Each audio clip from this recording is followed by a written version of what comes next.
समस्त श्रोतागणों को मेरा कोटि कोटि प्रणाम। आज हम श्रीमद् भगवद गीता जी के द्वितीय अध्याय के बचे हुए समस्त श्लोकों का पाठन करेंगे।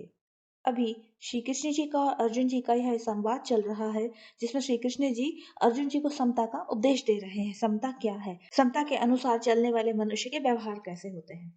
तो शुरू करते हैं। अर्जुन जी श्री कृष्ण जी से पूछते हैं, हे केशव, परमात्मा में स्थित स्थिर बुद्धि वाले मनुष्य के क्या लक्षण होते हैं? वह स्थिर बुद्धि वाला मनुष्य कैसे बोलता है, कैसे बैठता है और कैसे चलता है, अर्थात कैसे व्यवहार करता है?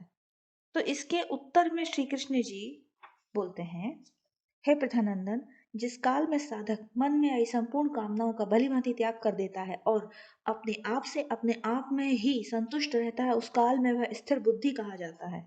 दुखों की प्राप्ति होने पर जिसके मन में उद्वेग नहीं होता और सुखों की प्राप्ति होने पर जिसके मन में स्पृहा नहीं होती, तथा जो राग, भय और क्रोध से सर्वथा रहित हो गया है, वह मननशील मनुष्य स्थिर बुद्धि कहा जाता है। सब जगह आसक्ति रहित हुआ जो मनुष्य उस शुभ अशुभ को प्राप्त न करके न तो प्रसन्न होता है न द्वेष करता है, उसकी बुद्धि स्थिर है। जिस तरह कछुआ अपने अंगों को सब ओर से समेट लेता है, ऐसे ही जिस काल में यह कर्मयोगी इंद्रियों के विषयों से इंद्रियों को सब प्रकार से हटा लेता है, तब उसकी बुद्धि स्थिर हो जाती है। निराहारी इंद्रियों को विषयों से हटाने वाले मनुष्य के भी विषय तो निवृत्त हो जाते हैं, पर रस निवृत्त नहीं होता। परंतु परम तत्व का अनुभव होने पर इस स्थित प्रज्ञ मनुष्य का रस भी निवृत्त हो जाता है, अर्थात उसकी संसार में रस बुद्धि नहीं रहती। इस श्लोक में कहने का तात्पर्य है कि आप इंद्रियों को कंट्रोल कर भी लें, लेकिन कामनाओं का अंत ना होने से जब कभी वे विषय आपकी आंखों के सामने आएंगे तो आपका मन विचलित होता है। परंतु यदि परम तत्व परमात्मा का अनुभव हो जाए तो इस रस की भी समाप्ति हो जाती है। कारण कि हे कुंती नंदन, रस बुद्धि रहने से यत्न करते हुए विद्वान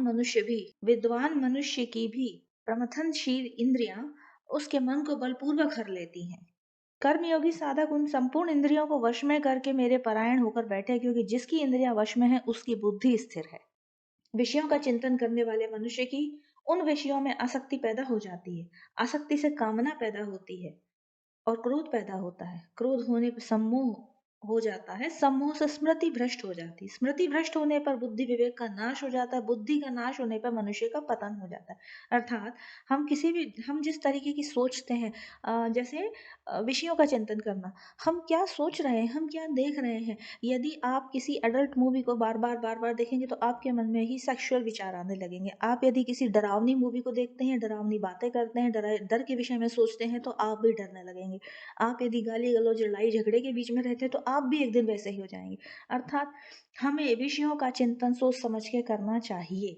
अगला श्लोक है, परंतु वशीभूत अंतःकरण वाला कर्मयोगी साधक राग द्वेष से रहित अपने वश में की हुई इंद्रियों के द्वारा विषयों का सेवन करता हुआ अंतःकरण की निर्मलता को प्राप्त हो जाता है। अंतःकरण की निर्मलता प्राप्त होने पर साधक के संपूर्ण दुखों का नाश हो जाता है और ऐसे शुद्ध चित्त वाले साधक की बुद्धि निसंदेह बहुत जल्दी परमात्मा में स्थिर हो जाती है। अतः समता से जो मनुष्य स्थित है, जिसने सुख दुख को समानता से देखा है, वो विषयों से मन को हटा नहीं रहा है, उन विषयों से डूबता निकलता आगे बढ़ रहा है, बस वो उनमें आसक्त नहीं हो रहा, तो वो बहुत जल्दी परमात्मा में स्थित होगा। जिसके मन इंद्रियां संयमित नहीं है, उस अयुक्त मनुष्य में निष्काम भाव अर्थात कर्तव्य परायणता का भाव नहीं होता।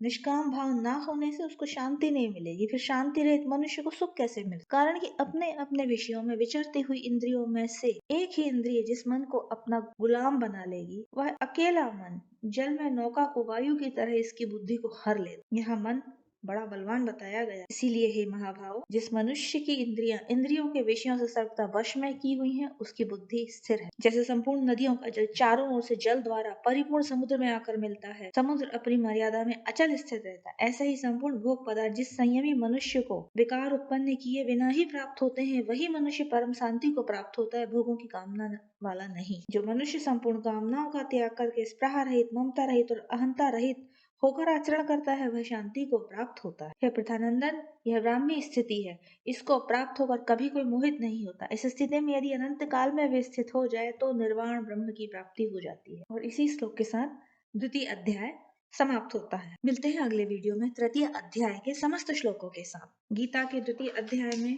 कुल श्लोकों की जो संख्या है वह 72 है। धन्यवाद।